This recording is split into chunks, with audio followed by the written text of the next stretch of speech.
Hai Sobat RRI, tentunya kembali lagi di podcast RRI Net Manokwari. Dan tentunya bersama Vero di sini kita bakal mengikuti satu podcast RRI dengan suatu inspirasi bagaimana seorang anak muda bisa membuktikan bahwa saya bisa. Begitu ya. Tapi sebelumnya penasaran, kita akan kenalan dulu dengan guest kita atau narasumber kita. Ada Kakak Onesia Selfox Urbinas. Kenalan dulu dong, say hi dulu Kakak. Siap, halo sahabat podcast RRI Manokwari. Oke. Salam hormat. Salam hormat. Tapi buat kalian semua yang mungkin lagi menyaksikan podcast ini, wah itu saya kenal ini Kakak Epo toh? Ya. Betul Kakak. Berarti tadi nama KTP tadi. Siap, betul sekali. Itu nama akte baptis kali ya Kak ya? Nama yang tadi nama akte. Tadi pertama. Kalau Epo nama dalam rumah, terus saya bawa ke nama profesi juga. Oke, yes, lebih tepatnya ada Kak Epo The Fenomeno dan bersama saya Vero di sini The Fenomena. Ya. Jadi buat kalian semuanya, aku pengen tahu nih, apa saja kesibukan dari Kak Epo dan lagu-lagu apa yang baru dirilis atau kayak gimana sih Kak Epo bisa eksis di dunia hip hop alias rapper ini ya? Kita bakal ngobrol-ngobrol, kita bakal kulik bagaimana perjalanan hidup inspiratif dari seorang Kakak Epo The Fenomeno.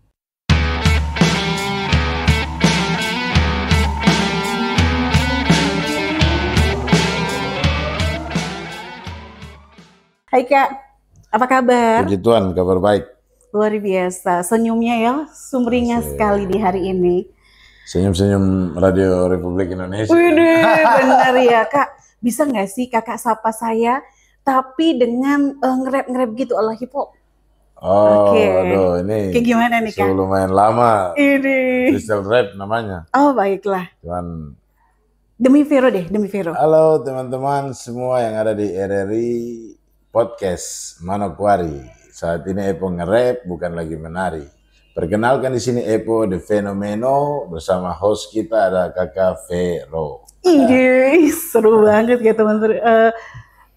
Sobat RRI ya. Dan pastinya kita bakal tanya-tanya langsung nih. Kak, ceritain dulu nih Kak. Perjalanan hidup seorang Epo The Fenomeno. Secinta itukah dengan hip hop? Sangat.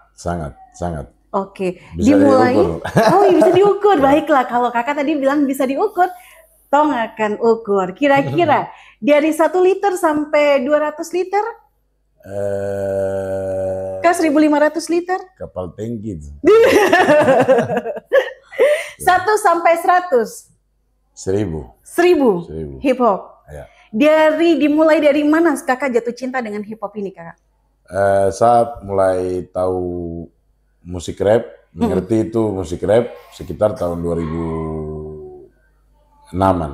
Saya tahu itu namanya rap. Okay. Tapi untuk dengar dari tahun 90-an tuh sudah ada rapper-rapper yang dari luar Indonesia, kemudian dari Indonesia sendiri ada Kang Iwake, dan itu sudah banyak diputarkan dari kita punya kakak-kakak, orang tua bahkan.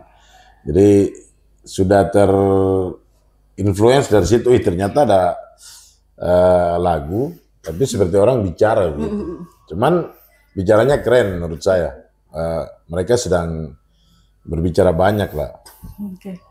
Dan di 2006 saya semakin suka musik rap saat menyaksikan salah satu rapper Indonesia juga, shout out untuk Bang Igor Saikoji.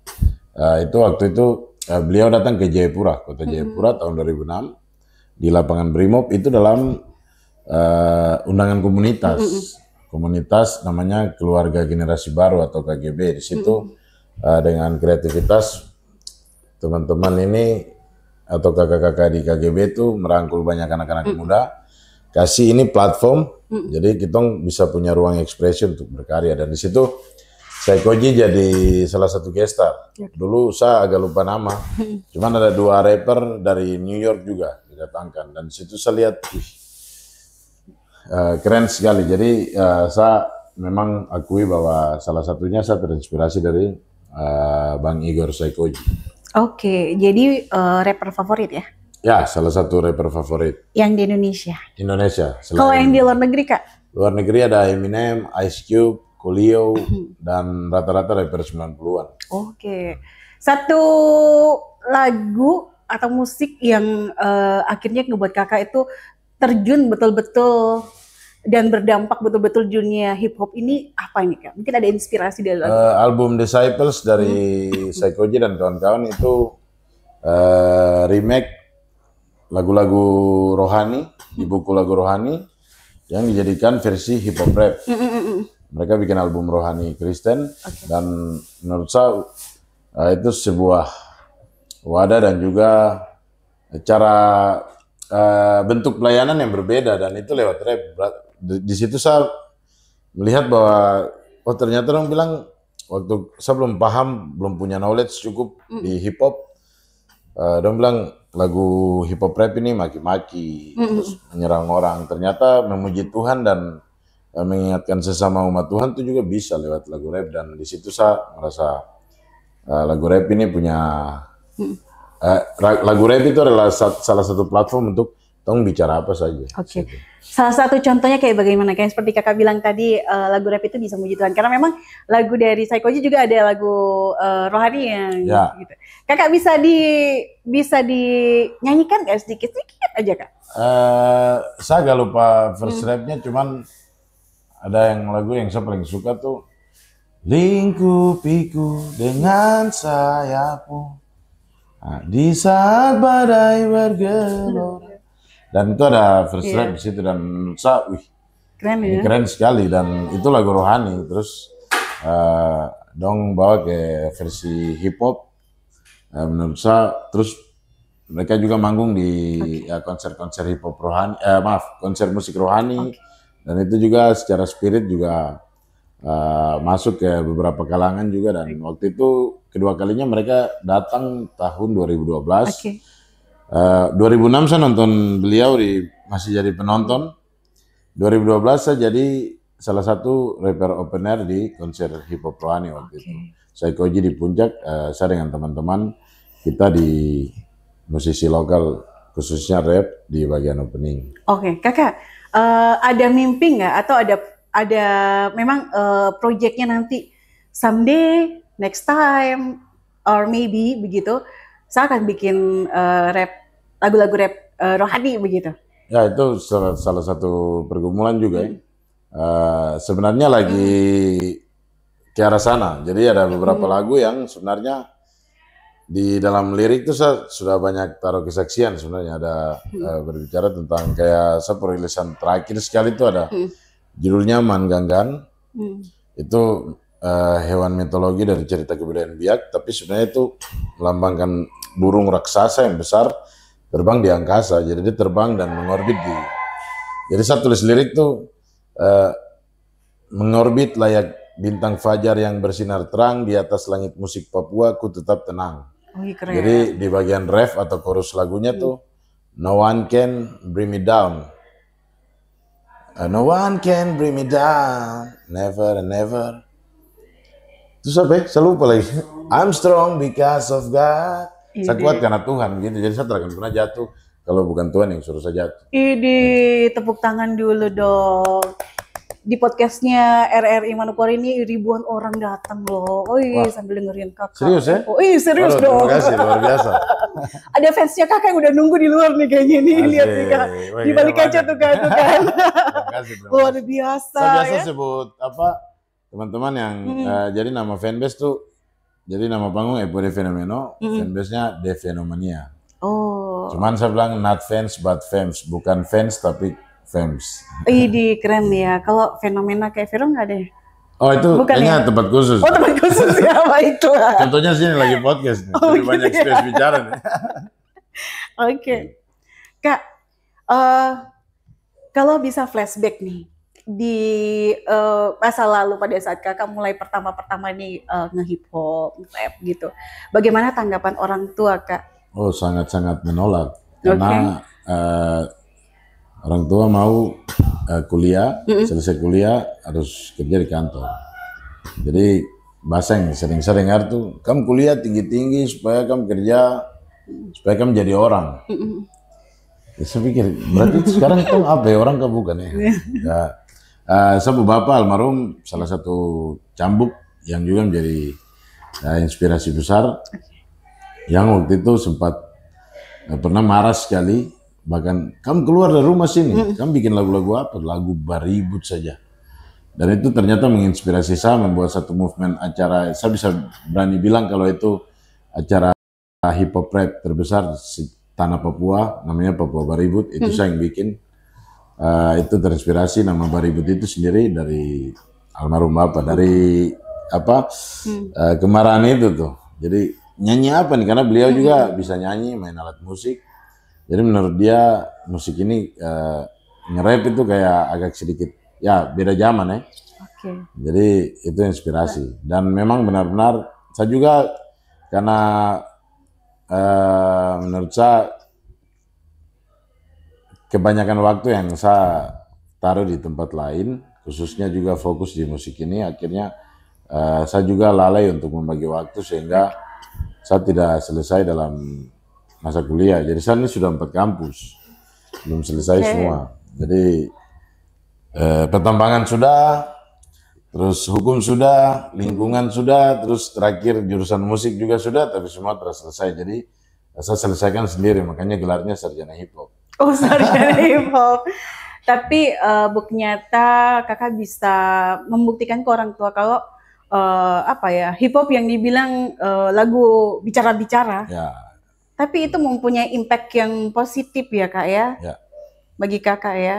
Kita lihat hari ini dialek Sa dan Ko lewat lagu, banyak sekali orang lip sync di TikTok. Iya, betul. Banyak sekali orang dengarkan di bukan lagi Indonesia Timur tapi Indonesia Barat. Iya, betul. Itu didorong dengan gaya nge-rap. Oke. Dan musisi rap di Papua punya menjadi trigger besar untuk perkembangan musik-musik timur hari ini yang sedang ramai. Oke. Jadi sekarang teman-teman di Jawa malah suka dengar lagu yang logat-logat timur. Oke. Dan itu ada perjuangan di situ, bertahun-tahun kita mengalami penolakan, bulian, kemudian nge-rap ini apa, masa depannya seperti apa dan segala macam. Tapi saya percaya waktu itu belum ada YouTube, belum mainstream sekali di Papua ya. Bahkan Indonesia malahan waktu itu. Tapi saya berpikir di pinggir jalan waktu itu, sewaktu-waktu tuh kita hanya buat lagu, kemudian kita upload. Bagaimana caranya orang dengar lagu tuh, kita dapat uang. Terus ada beberapa teman-teman yang tanya, bagaimana caranya? Terus tuh menghayal sudah. Saya bilang tidak, negara-negara maju itu sedang bersaing dengan segala platform yang mereka ciptakan, dan satu waktu pasti akan ada alasan itu, begitu. Karena waktu itu kita ada salah satu situs namanya Reverb Nation. Kita publish lagu, distribusi lagu, situs secara gratis. Dan saya pikir perubahan teknologi ini akan semakin canggih dan pasti akan ada, ya saya belum tahu namanya apa, dan akhirnya ternyata ada monetize di YouTube dan Google AdSense. Baik. Single pertama nih kak, yang kakak tadi bilang kakak ngupload gitu ya kak ya. Single pertamanya apa nih kak? Seingat saya, yang saya anggap benar-benar single pertama itu judul lagunya saya masih simpan sampai sekarang juga, dia punya file rekaman, namanya Tangisan Anak Negeri Papua. Jadi saya memang sejak awal berangkat bernyanyi untuk berbicara tentang apa yang terjadi di sekitar Tongpo, lingkungan. Oke, itu tahun berapa kira-kira kak? 2009. 2009. Pembuatan lagunya berapa lama nih kak? Pembuatan lagu itu sebenarnya karena masa-masa kepo waktu itu. Jadi sebenarnya tidak dengan apa langkah-langkah yang profesional. Makanya hari ini lagi senang bikin musik seadanya, terus itu teman yang bikin, bukan saya. Terus saya bagian tanggung jawab tulis lirik, terus habis itu rekaman. Cuman mixing-mixing yang dengan ilmu yang kita tahu waktu itu. Jadi ya mungkin 5 jam lagu jadi. Jadi belum kenal yang masa produksi yang sekarang kayak ada kita review, kita mungkin remastering lagi, lebih balance lagi. Jadi ya dengan laptop aja waktu itu sama headphones yang ada mikrofonnya. Yang dulu 20 ribu aja di pinggir-pinggir jalan waktu itu. Oke. Kak, nama panggung ini, nama kerennya adalah Epo De Fenomeno nih. Ini terinspirasi dari siapa dan terinspirasi kayak gimana nih Kak? Pertama menamakan itu karena saya yakin bahwa saya adalah fenomena hip hop Papua. Oke. Kalau raja dan juara mungkin banyak, tapi fenomena hanya satu. Oke, Dan terlalu serius. Tapi itu serius ya. Iya betul. Terinspirasi dari Il Fenomeno. Oke. Pemain sepak bola nomor 9 Ronaldo dari Brasil. Oh. Jadi itu fenomena lapangan hijau. Jadi saya suka Brasil, saya suka sepak bola juga, saya suka Ronaldo Brasil karena menurut saya dia pemain yang tidak punya banyak style yang mungkin orang bilang keren ya. Tapi dia buat style sendiri begitu. Kayak di 2002 dia bikin dia rambut jambul. Menurut saya dia beda. Dia beda sendiri dan itu dia nyaman. Menurut saya itu inspirasi dan kemudian dia adalah seniman juga di lapangan hijau. Menurut saya, kalau di musik orang bridging dengan pengen jadi juara, pengen jadi king, pengen jadi khususnya hip hop banyak. Jadi ini dan jadi itu. Tahun 2017 saya berpikir untuk ganti nama panggung jadi Epo De Fenomeno. Gitu. Oke, luar biasa. Jadi itu adalah tanggung jawab juga sih. Jadi PR setiap tahun adalah membuat fenomena-fenomena di skena hip hop di Papua khusus yang kalau bisa jangan meniru orang lain dan jangan membuat yang pernah dibuat orang-orang yang ada di Papua. Oke. Inovasi lah. Inovasi, harus tampil beda gitu ya? Harus.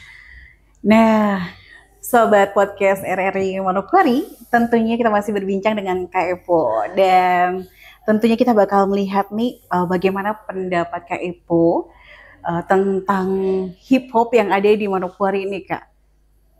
Kayak gimana menurut Kakak? Bagaimana perkembangan hip hop dan kira-kira sampai kalau kakak presentasikan berapa persen nih untuk perkembangan hip hop di Manokwari Kak? Banyak teman-teman segenerasi saya bahkan di atas yang juga dari teman-teman hip hop Manokwari khususnya di scene rap. Manokwari itu perwakilan rapper Manokwari mewakili Provinsi Papua Barat itu beberapa kali membawa pulang gelar juara rap nasional.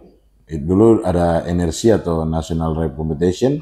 Shout buat kakak Ambi Napi Bocor, shout untuk kakak Yero, shout untuk Boy Auri, itu semua anak-anak Manokwari dan mereka adalah pendiri-pendiri, beberapa dari pendiri-pendiri MH2C atau Manokwari Hip Hop Community. Dan hip hop Manokwari itu bukan hip hop yang baru-baru dan bukan komunitas hip hop yang tidak punya prestasi besar di kancah nasional, mereka punya bahkan.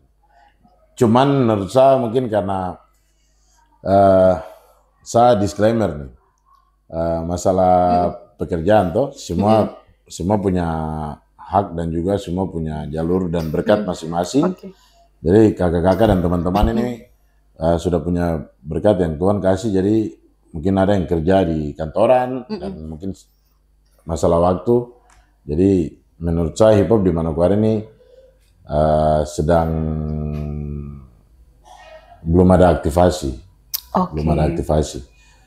Tapi dua tahun lalu tuh ada pecah malahan lagu Daboy. Itu dari Manokwari, teman-teman dari Manokwari. Bahkan diundang di HUT Kota Jayapura. Jadi gestar di HUT Kota Jayapura itu teman-teman dari Manokwari. Kalau saya sih sebagai rapper Papua, sesama rapper Papua, merindukan gerakan-gerakan dari Manokwari Hip Hop Community karena teman-teman di Manokwari ini adalah urat nadinya hip hop di tanah Papua juga. Oke, baik. Kak, tadi ngomong rapper nih ya. Ada nggak sih Kak kiat khusus dari Kak Epo sebelum manggung, sebelum nyanyi untuk atau maksudnya ngerap gitu? Ada nggak? Maksudnya sebelum Kakak melakukan hal itu begitu, ada ritualnya nggak sih? Oh, saya berdoa saja cukup. Oke. Ya. Mungkin nggak makan goreng-gorengan, tidak. enggak ya? Saya paling ya kalau ada pinang makan pinang. Kemudian tapi kalau saya sampai hari ini setiap mau manggung ada rasa gugup. Gugup. Tapi bagi saya pribadi prinsip itu normal karena Oke.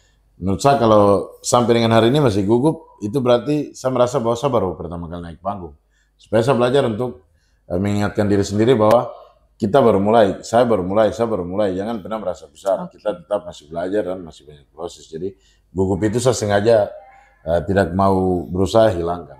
Jadi, tapi kalau ritual-ritual khusus sih, saya paling ya ada komplimen di backstage artis, apa aja minum makan sudah. Terhadap ritual paling berdoa aja cukup. Dan ya? tidak boleh tidak berdoa. Oke, luar biasa. Nah, Sobat RRI, sebesar apapun Anda, seterkenal apapun Anda, tetap satu hal yaitu tetap ingat awali semuanya dengan doa. Dan tentunya tetap ingat bahwa ibarat kata down to earth ya Kak ya, tetap kita harus tahu, kita harus menginjak bumi terus ya walaupun udah famous, udah terkenal, siapa sih yang nggak ingat atau nggak tahu Kak Epo ya, semua banyak yang tahu. belum tahu juga. Aduh, artis terkenal nih di Papua ya, pastinya Kakak tuh inspirasi untuk teman-teman yang suka hip hop. Inspirasi. Ini pertanyaan sekali. Atau pernyataan ini? Boleh dia terserah pokoknya, saya ngomong aja Kak. Amin. Kalau itu dari teman-teman. Ya, terima kasih. Iya, tapi memang nggak bisa dipungkiri ya Kak ya, karena begitu banyak singlenya Kakak dan ada album-album yang memang masyarakat bisa melihat langsung di YouTube-nya Kakak, semua banyak aksesnya bisa kita menikmati lagu Kakak.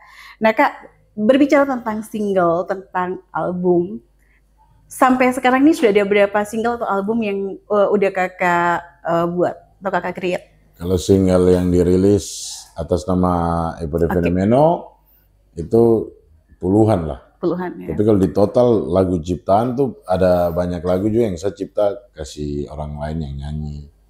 Ya lumayan kalau buka-buka buku tuh ada ratusan ada kayaknya. Widih, ada yang termasuk belum yang belum dirilis ya. Oke. Tapi kalau yang sudah dirilis kalau formatnya album saya baru punya 2 album. Baru 2 album ya. Yang album pertama itu diluncurkan tahun 2019, itu juga saya launching di RRI Jayapura. Fenomena sesudah dan sebelum Natal di Tanah Papua. Jadi mungkin orang berpikir itu happy dan segala macam, tapi mungkin bisa dicek ceritanya seperti apa. Kemudian yang album kedua, full album ada 10 lagu di dalam.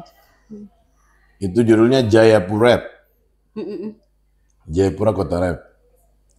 Lebih kepada aktivasi rap di Kota Jayapura tuh yang saya lihat karena saya juga generasi yang puji Tuhan masih sehat dan masih ada sampai saat ini juga berkarya di tengah-tengah adik-adik yang sekarang tidak kalah keren, bahkan lebih keren dari kita, saku itu karena style yang lebih fresh, lebih muda.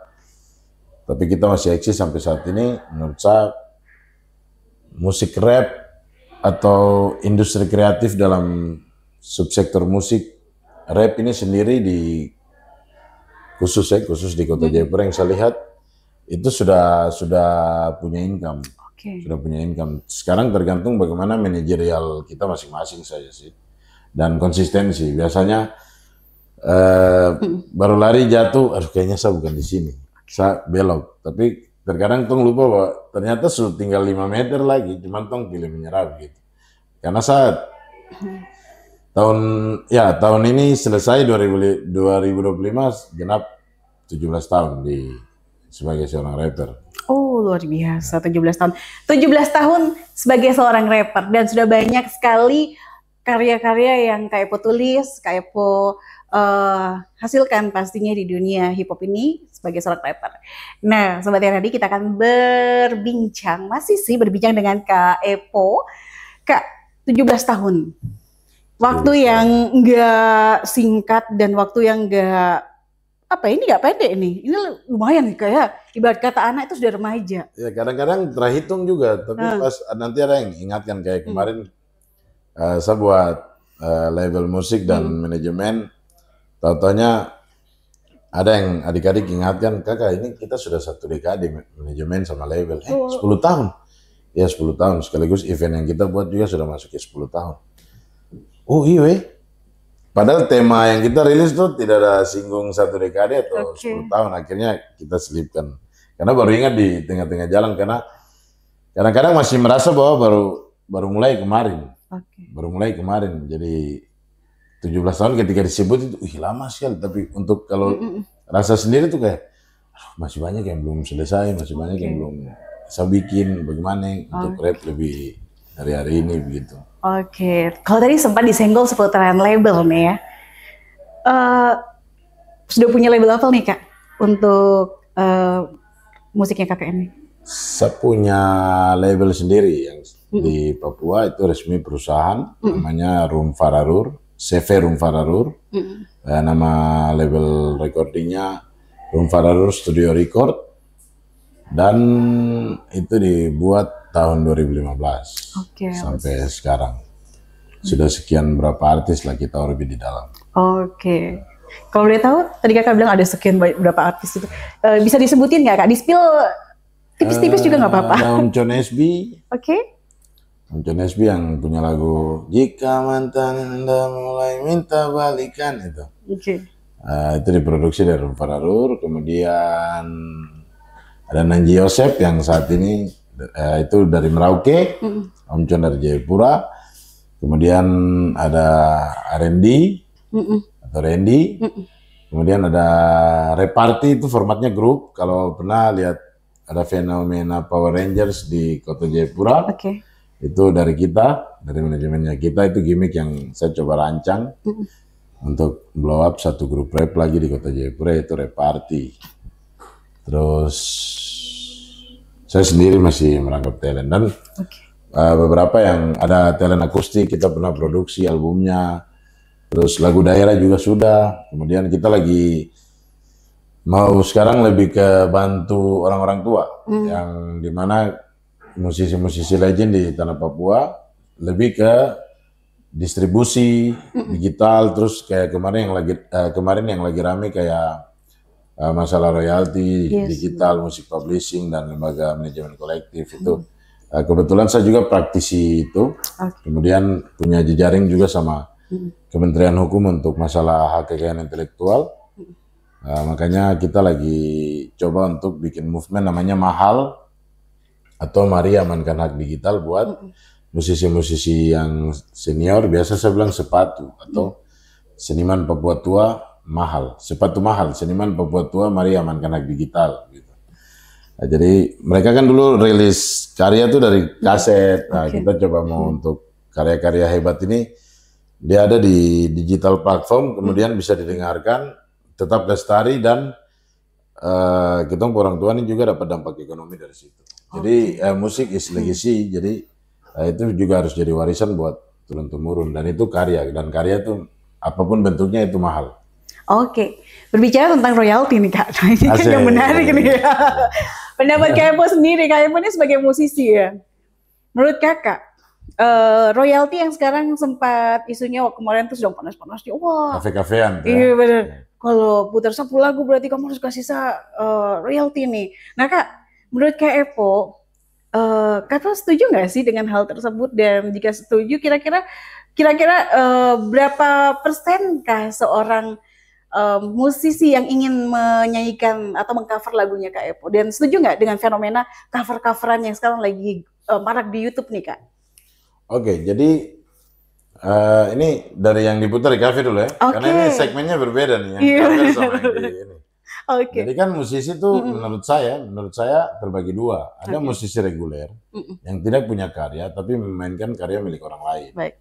Dan ada musisi produktif atau musisi production yang menyanyikan lagu ciptaan sendiri atau yang diciptakan, yang dirilis resmi. Jadi si artis ini di blow up dengan karya cipta yang benar-benar contoh Kavero baru mau muncul langsung dari lagu original gitu, yang entah diciptakan produsernya atau songwriternya. Bukan yang kalau reguler kan main di kafe lagu yang sudah ready dari semua penyanyi. Nah, menurut saya segmentasinya yang harus dibagi itu pertama. Jadi yang saya lihat di Jayapura ya, yang saya lihat terkadang tuh musisi cover tuh berdiri sama rata sama musisi yang produktif, yang keluar dengan benar-benar original song gitu.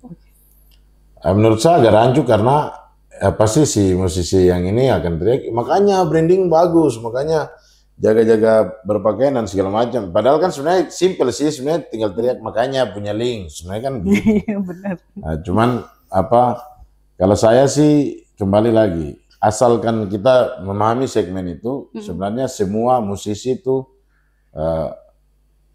kita harus bisa saling punya respect dan juga memahami bagian-bagian tertentu, segmen-segmen tertentu. Misalnya contoh, silakan bawakan lagu kecuali dia bawa lagu yang penyanyi dari nasional atau Jakarta. Ya mungkin telepon sama Dani agak susah ya. Mas Dani, saya mau nyanyi ini di kafe di pinggir Amban situ misalnya. Ya, agak susah, tapi kalau musisi reguler nyanyikan lagu-lagu yang dari Manokwari, satu kota, bahkan mungkin kenal, kita tidak usah bicara uang lah. Royalti dalam bentuk uang. Ada yang namanya ethic rights atau hak moral.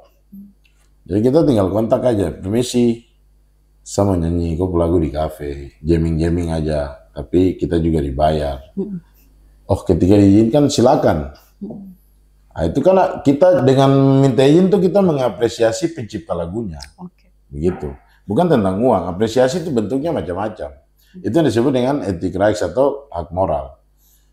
Kemudian terkait dengan kafe, diputar di kafe. Kalau saya, pertama aturan LMK lewat peraturan pemerintah atau PP 56 2018 kalau tidak salah, itu sebenarnya bagus dan melindungi hak musisi. Lebih tepatnya melindungi hak pencipta lagu. Kemudian ada juga hak-hak terkait, misalnya hak pencipta. Hak pencipta itu yang nulis lagu, yang bikin. Tapi kan pada saat rekaman, misalnya Kak Vero isi lead gitar dalam. Kak Vero juga dapat bagian royalti namanya hak terkait. Dan masih banyak lagi. Sebenarnya dia harus punya segmen workshop sendiri sih. Materinya ada. Iya benar. Cuman singkat ceritanya adalah kalau ditanya undang-undang itu bagus, menurut saya pemerintah memikirkan hal ini saja itu menjadi sebuah validasi bahwa memilih jalur musik menjadi job desk utama dalam hidup, berarti kita tervalidasi. Karena pemerintah mengeluarkan regulasi aturan seperti begitu. Tapi kita lihat juga bagaimana pemantauannya. Apakah LMKN, Lembaga Manajemen Kolektif Negara atau Nasional ini sudah ada pelaksananya di tingkat daerah belum? Gitu kan. Isu-isu yang kemarin itu kan dijawab jalan sendiri, bikin rame sendiri, isunya kita tanggung rame-rame kan sampai di nasional, tapi pengawasannya, kemudian dampak manfaatnya sampai di Papua, apa kabar begitu. Nah menurut saya harus ada LMKD atau Lembaga Manajemen Kolektif Daerah supaya begini aja kalau menurut saya solusinya, simple. Kita bayangkan zaman dulu orang kalau dia mau promosi dia lagu, dia titip di radio. Dulu kan radio yang minta bayar, karena ini media besar nih. Lagu dari mana? Lagu dari dari label indie. Bisa gak titip lagu buat promo biar bisa didengar radio, orang mulai relate sama lagu ini. Sekarang kan terbalik. Radio, saya riset di RRI Jayapura setiap tahun juga membayar royalti, dan itu menurut saya luar biasa. Ini adalah media yang dulunya kita sebagai musisi atau lebih tepatnya senior untuk mempromosikan karya. Tapi sekarang mereka yang balik membayar, dulu musisi membayar.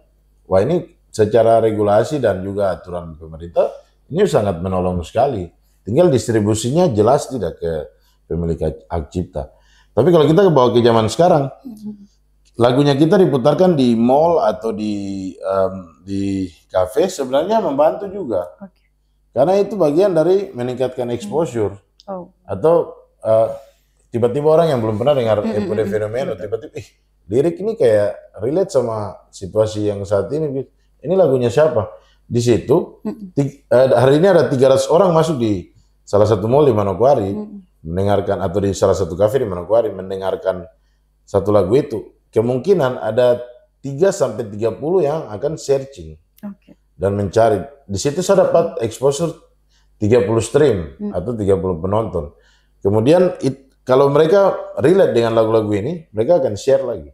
Jadi asalkan si musisi ini mendistribusikan lagu tepat, diproteksi dengan langkah-langkah yang tepat, sudah tinggal pendengarnya atau kafenya wajib untuk streaming, bukan download, simpan, terus putar. Ya kalau salah juga, dan kita pernah ngobrol sama ada salah satu pemilik toko Jepun, Bapak kalau download itu kurang ajarnya di situ.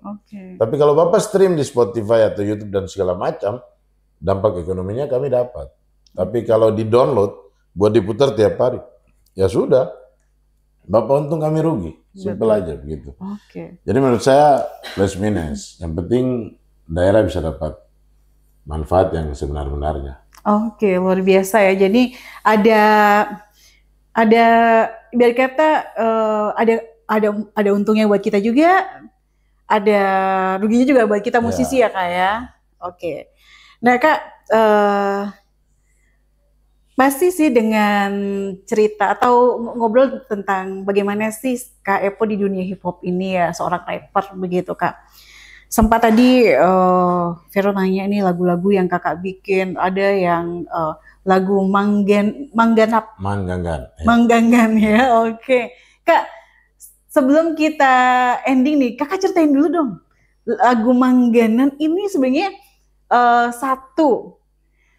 gimana kakak ngebuatnya, berapa prosesnya, berapa lama, dan produksinya berapa lama, ibarat kata mungkin MV-nya juga begitu Kak. Dan inspirasinya dari siapa sampai lagu ini bisa tercipta begitu Kak? Lagu Manggangan ini total itu 2,5 tahun. 2,5 tahun. Itu sudah termasuk riset juga, karena ini lagu ini mengambil inspirasi dari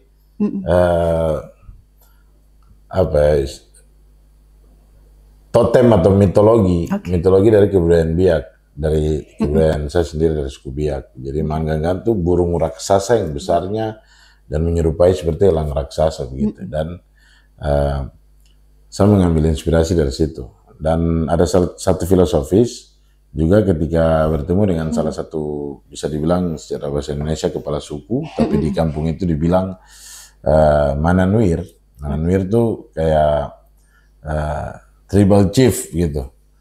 Jadi pemimpin klan daerah tersebut di salah satu kampung di Biak.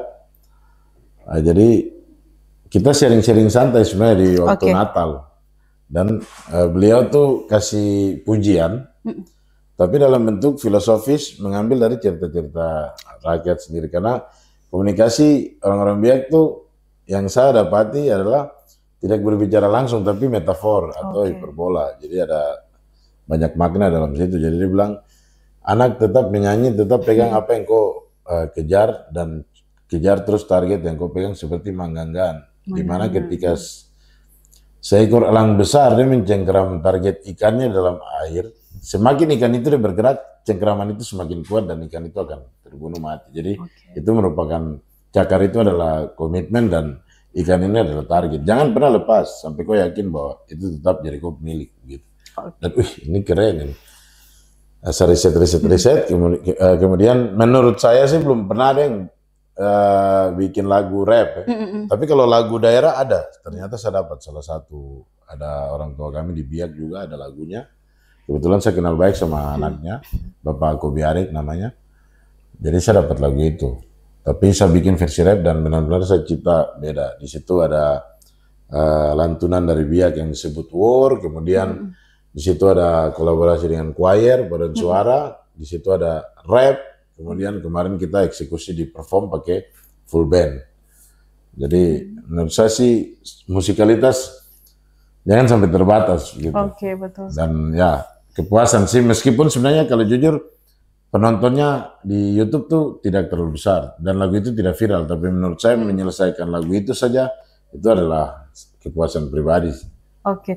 Pembuatan MV-nya itu berapa lama Kak untuk lagu ini? Kurang dari 1 minggu. Kurang dari 1 minggu. Kurang dari 1 minggu. Sebenarnya sih yang lama di lagu, riset sampai tulis lirik sampai produksi musik dan segala macam. MV-nya kita sudah breakdown, sudah konsep, jadi ya meskipun menurut saya masih harus dieksplor lagi gitu. Oke, luar biasa. Sobat RRI masih di podcast kita kali ini. Dan Kak, di tahun ini ada project nggak sih Kak? Atau mungkin ada kedepannya mungkin di tahun 2026 ada sesuatu project yang nanti dibagikan untuk fans-fansnya Kakak begitu? Saya sebenarnya takut berjanji. Tapi ini coba ya kita bujuk Kak Epo ya. Ya, cuman ya puji Tuhan amin kalau lancar-lancar ada rencana album ketiga. Cuman draftnya juga sudah ada. Memang baru 2 hari lalu draft disiapkan. Cuma mungkin rencananya EP. Jadi sekitar 4-5 laguan lah di dalam. Cuman ya jangan pernah berharap lagu yang memuja wanita lebih jauh kemudian berpesta, karena saya akan menulis lagu yang tetap sesuai karakter Epo Fenomeno, mau banyak atau sedikit menurut saya ya karya-karya itu akan menemukan telinga sejatinya sendiri gitu. Oke. Jadi 2026 kami kita akan mencoba ngebuat Kak Epo nge-spill satu aja judulnya. Kira-kira apa? Boleh di-spill nggak sih Kak? Ada clue-nya aja, clue-nya aja. Ya,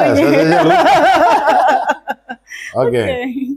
Ada satu itu saya bilang lebih ke single trigger ya.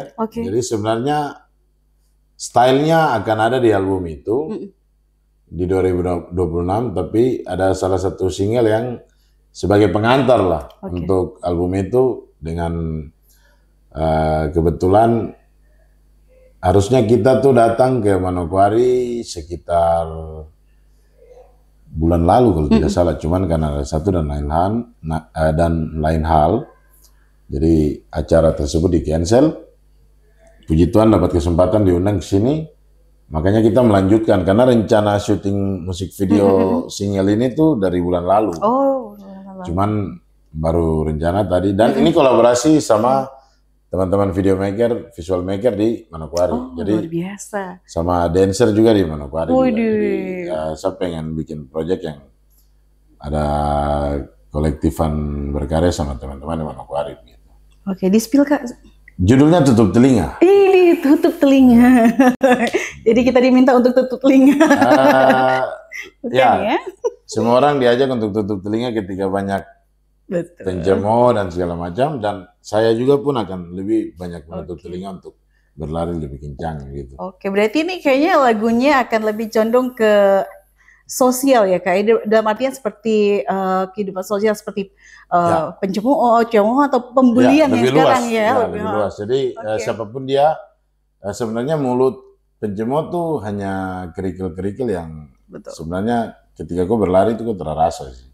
Jadi jangan sampai kau berlari lambat hanya karena kerikil kecil yang ya sebenarnya tidak perlu hambat kau langkah gitu.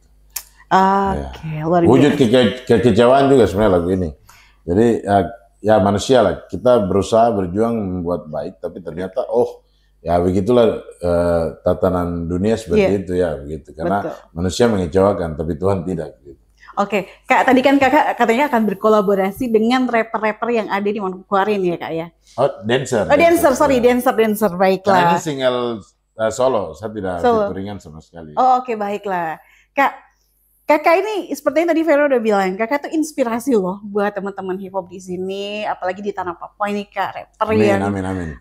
Memang betul-betul bisa menginspirasi mereka. Kak, kira-kira nih, mungkin ada tip and trick bagaimana seseorang, apalagi rapper muda nih Kak, yang baru aja terjun ibarat newbie di dunia hip hop ini, dunia rapper ini Kak. Kalau saya hip hop itu budaya. rap itu adalah rhythm and poetry atau ritmik, ketukan dan puisi. Artinya bagaimana kita memahami knowledge yang dasar, karena kalau kita dulu, kita jalan dulu baru belajar. Praktek dulu baru teori, tapi kan dengan akses yang lebih mudah saat ini, teman-teman, adik-adik lebih mudah untuk lebih eksplorasi untuk hip hop knowledge itu lebih dalam. Terus kedua, berlari dan berhentinya kita di satu pacuan tuh adalah yang tahu adalah kita sendiri atas izin Tuhan pastinya. Artinya yang tadi saya bilang, kadang kita coba baru 1, 2, 3 langkah, aduh kayaknya saya tidak di sini. Tapi komitmen tuh memang kita harus siap untuk hadapi dinamika. Jadi ketika jatuh itu pelajaran, bangkit adalah perjuangan dan berlari adalah tujuan gitu. Jadi jangan berhenti dulu, karena barangkali yang tadi saya bilang 5 langkah lagi kok sampai gitu, cuman kok berhenti. Menurut saya itu. Kedua, tetap merendah di atas puncak ketinggian Gunung Arfak. Tetap merendah meskipun banyak sanjungan, karena saya pernah menjadi korban dari sapu rasa star syndrome diri sendiri, merasa diri besar dan merasa lebih dari semua orang, dan akhirnya saya dapat pelajaran berharga, dan akhirnya saat ini selalu setiap hari saya belajar untuk mengontrol. Beda dengan yang tadi bridging, kayak saya adalah fenomena hip hop, rapper tuh rendah hati, tapi percaya diri jangan sampai dibuang. Kita buang kesombongan, tapi percaya diri jangan dilepas. Betul sekali, Kak. Dan the last, gini kayak last but not least nih Kak, ya ampun kayaknya Kak Epo tegang nggak ya? Nggak kan, santai aja kan? Santai, saya suka bicara jadi. Jadi tanda sama Kakak ya? Kak. Untung pakai durasi, kalau sampai pagi jalan. Karena Kak Epo masih banyak sekali nih kegiatan. Kak, yang terakhir pesan untuk rapper-rapper yang baru di hip hop apa sih Kak? Kakak bisa kasih motivasi untuk mereka? Saya punya rilisan album kedua tuh Jaipur Rap tuh dalam bentuk kaset pita. Di dalam covernya tuh saya bikin dalam bentuk komik. Kemudian dia punya closing statement tuh ada saya bikin, karena ada satu single di album itu judulnya Sarjana Hip Hop. Jadi saya bilang begini, kalau seni itu kampus atau universitas, maka musik itu fakultasnya, rap itu jurusannya, lagu adalah atau karya adalah skripsinya, sarjana hip hop gelarnya. Jadi kuliah baik-baik dalam hip hop, karena hip hop budaya dan ada pelajaran penting dalam situ supaya gue bisa jadi sarjana hip hop. Artinya bukan tentang sarjana pada umumnya, tapi berbicara tentang hip hop, berjalan dalam hip hop, bertanggung jawab untuk hip hop. Nah, itu tadi khusus di hip hop. Untuk para musisi yang sekarang mereka sedang aktif-aktifnya atau produktif, Kak? Kita Papua tuh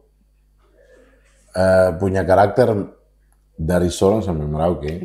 Bahasa banyak yang bisa dieksplorasi jadi satu karya seni. Kemudian Sorong, Manokwari, sampai Merauke, Jayapura, Nabire. Yang uniknya adalah saya tuh bisa tahu, kalau kita bawa contoh sedikit kembali ke rap. Jadi teman-teman Merauke cara nge-rapnya seperti apa, kita sudah tahu, oh ini ada kata pele, berarti teman-teman dari Merauke. Terus kalau ada kakak di belakang, oh ini dulunya itu teman-teman dari Manokwari. Dan style-style idiom-idiom lokal tuh diangkat, dan kemudian secara musik, secara luas, di pop, reggae, dan segala macam, itu sudah terjadi. Dan saya pikir menjadi kita sendiri untuk dikeluarkan menjadi sebuah karya tuh, menjadi diri sendiri tuh, saya pikir itu jauh lebih jujur. Dan saya pikir jangan sampai terdistract dengan yang lagi-lagi rame hanya karena dari luar, terus kemudian harus kayak dia. Motivasi itu penting, tapi jangan sampai hilang rasa. Siapa kita begitu. Baiklah, terima kasih buat Kak Epo. Tepuk tangan dulu dong. Bukan ratusan sekali yang ada di podcastnya kita kali ini. Baik, sobat podcast RRI Net Manokwari, tentunya Podcast kita kali ini mempunyai topik yang luar biasa, bagaimana perjalanan seorang Epo di fenomena ya. Fenomena, ya. Fenomena boleh deh. Kayak Maksudnya begitu deh, kayak gitu ya. Boleh deh, begitu ya Kak ya. Bebas parkir. Bebas parkir yang menjadi seorang yang fenomena ya. Dan tentunya ini bisa menjadi menginspirasi kita bahwa menjadi seseorang yang berhasil bukan hanya di dunia akademik ataupun setelah lulus kuliah kerja, tapi menjadi seorang musisi nggak ada salahnya, nggak ada dosanya juga. Ya. Disclaimer, semua tuh baik ya. Iya benar sekali, semua itu baik. Dan tentunya jadilah versi terbaik dari diri Anda. Sampai di sini podcast kita, dan Vero Tugas pamit. Kita ketemu lagi di podcast RRI Net Manokwari dengan topik-topik lain yang menarik bersama Vero Fenomeno dan Epo. Signing out.